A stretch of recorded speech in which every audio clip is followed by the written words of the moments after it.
Hey, so I get a lot of questions about the power tank, and more so lately on the monster valves and exactly how they work, how quick they are, and how easy they were to install. So I'll give you a quick couple videos, one on how to air down and one on how to air back up with the tank.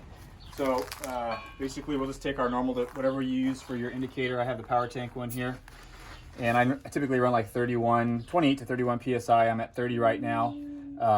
So with the monster valve, the way we air it down is we have the red ring here, and we just basically kick that thing off, and once we start going, this thing's going to start airing down really fast. So let's time it actually.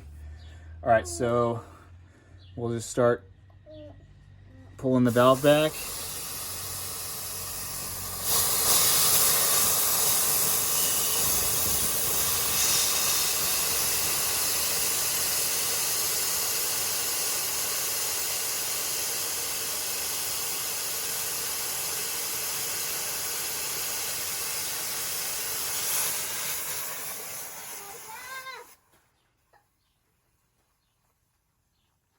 So you can see we went from 30 to like 9 PSI in 25 seconds. So you can control that a little bit better than I did, but basically you can go down from 30 PSI to 10 PSI in 20 to 25 seconds. Next, I'll show you another video on how we air up and how quickly that is.